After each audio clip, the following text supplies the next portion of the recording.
Bismillahirrahmanirrahim, wassalatu wassalamu ala sadiq al-amin. Merci tout le monde, bonjour tout le monde. Nous allons à partir de maintenant, Inch'Allah, faire un certain nombre d'enregistrements dont le titre, ça va être le Messie. Le Messie, c'est un grand sujet dans lequel on va trouver la notion de Christ, de Messie, de Mehdi, Muntazar, etc. Donc c'est un grand sujet qui reste quand même très énigmatique.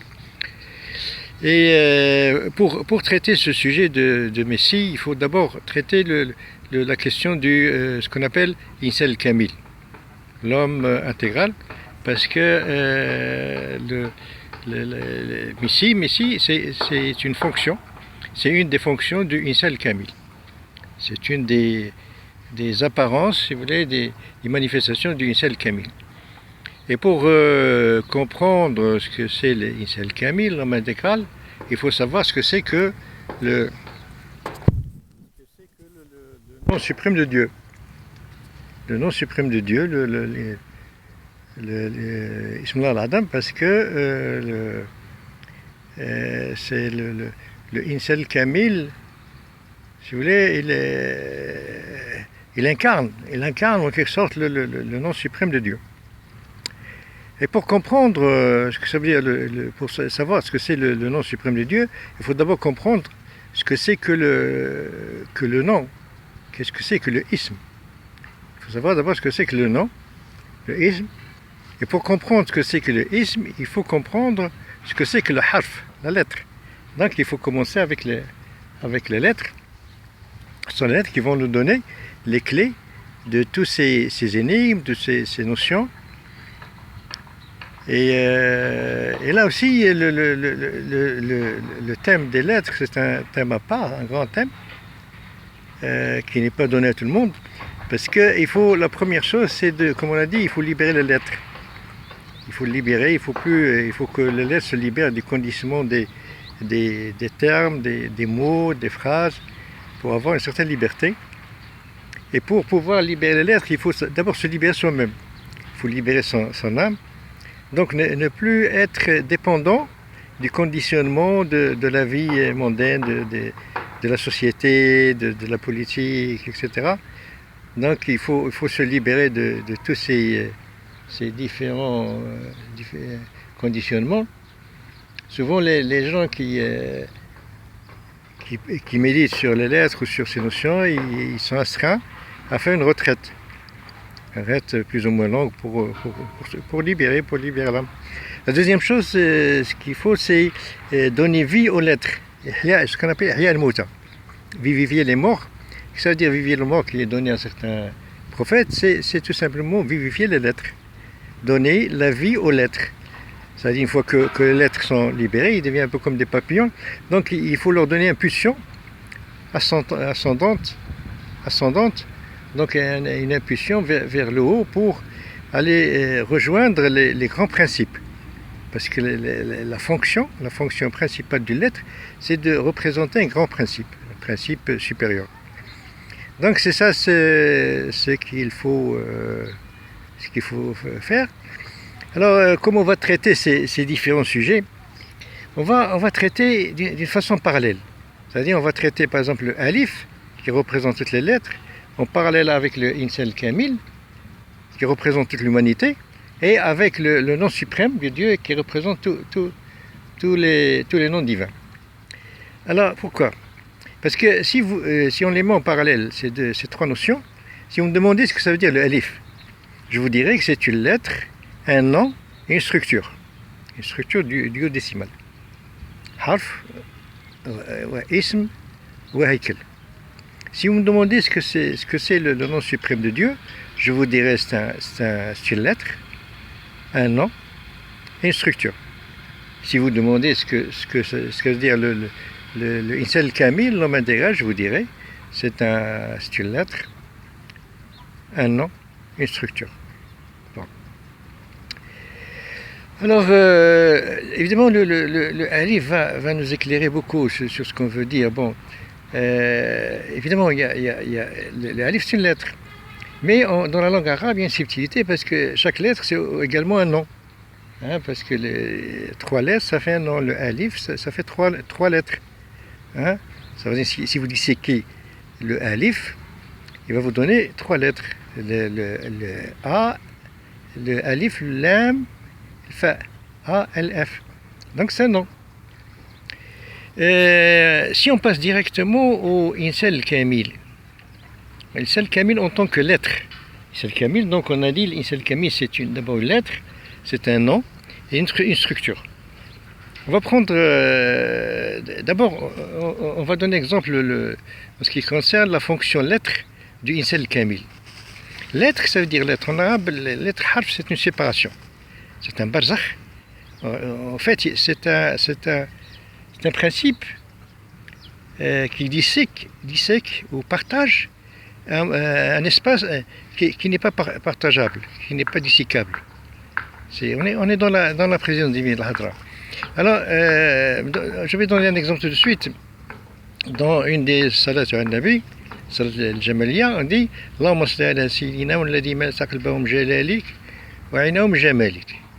Malasa qalbahum min jalalik wa aynahum min jamalik. Donc, notre Seigneur, à qui tu as rempli son cœur par ta rigueur, n'est-ce pas? Et son œil par ta beauté. Donc dans son cœur, il y a la rigueur divine, et dans son œil, dans son monde extérieur, la beauté divine. Donc il est donc Dieu, c'est lui qui est visible et qui est invisible. Donc il n'y a que Dieu, que la présence divine. Alors à quoi ça sert donc cette fonction? C'est de mettre en relief cette présence divine qui est omniprésente. Le trait, le alif, on peut le présenter souvent par un point, parce que la projection du trait, c'est un point. Et donc, si par exemple, vous prenez une feuille, vous imaginez une feuille blanche qui s'étend un peu vers le haut, vers le bas, à droite, à gauche, jusqu'à l'infini, donc elle remplit tout l'espace. Donc vous ne voyez même pas cette feuille, vous ne pouvez pas la voir, vous ne pouvez pas être conscient de sa blancheur. Mais si vous mettez un point noir, donc c'est ce point qui va vous révéler la blancheur et la présence de cette feuille indéfinie, qui n'a pas de limite. Donc, si vous voulez, la présence divine, elle est omniprésente, elle est tellement évidente qu'on ne la voit pas. Et c'est ce point, si vous voulez, qui va nous révéler cette présence. C'est l'infiniment petit qui révèle l'infiniment grand. Ça, c'est la fonction, si vous voulez, la fonction lettre, la fonction harf du Insel Kamil. Et on peut passer à Moïse. Hein? On peut tout de suite passer à Moïse. Moïse, Dieu nous dit qu'il lui a donné le bâton. Le bâton, c'est le alif.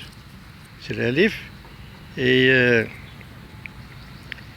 donc, le alif, Dieu lui dit jette ton bâton. Alors il jette le bâton, et ce bâton, une fois il devient hayya, donc quelque chose de vivant, une entité vivante. Une fois il devient gène. Donc vivant, c'est quelque chose de vivant, donc c'est quelque chose de visible. Et gène, c'est quelque chose qui est invisible, occulte. Donc c'est à la fois, quand il est jeté, si vous voulez, c'est le côté harf, le côté séparation. Donc il va séparer, il va faire une sorte de séparation. D'un côté le hayya, et d'un côté le gène. Quelque chose de vivant, donc de visible, et de l'autre côté. Or, comme on a dit, Dieu, il y a aussi le dahir ou batin. Donc Dieu est à la fois ce qui est visible, ce qui est invisible. Donc c'est inséparable, il fait une séparation inséparable. Et on va voir aussi une illustration de ça lorsque Moïse il va frapper la mer et il va se séparer il va frapper avec le bâton. C'est toujours la fonction de séparer ce qui est inséparable, parce que la mer ne se sépare pas. Bon, tout ça sont des allusions, à des ma'ani, à des principes. Il y a aussi cette fonction de frapper la pierre. Et il y a 12 choses qui vont jaillir. Les 12, c'est le symbole de la structure. On a dit le harf, le alif, c'est un nom une lettre, un nom et une structure décimale. Alors là, les 12 sources de Moïse, ça symbolise la structure de tout dans la vie est structuré souvent selon cette structure du décimal. C'est un cercle partagé en 12 parties.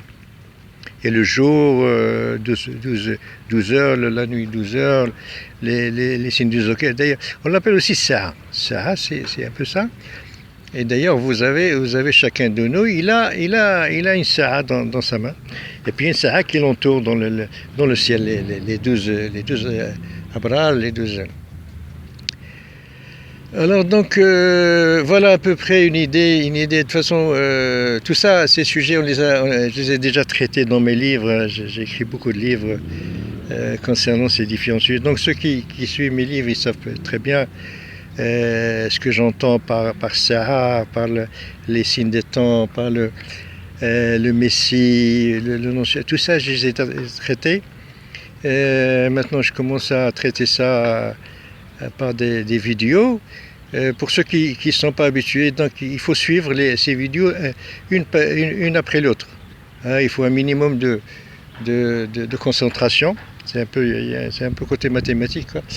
Et ne pas avoir des idées préconçues. Il faut faire un peu le vide, oublier tout ce qu'on vous raconte. Ou ce que vous savez, un enfant, il est plus disponible. Il peut comprendre très facilement ce que nous disons. Ce sont des choses très simples. Mais à condition d'avoir l'esprit qui n'est pas conditionné, qui est encore naturel. Et je vous remercie.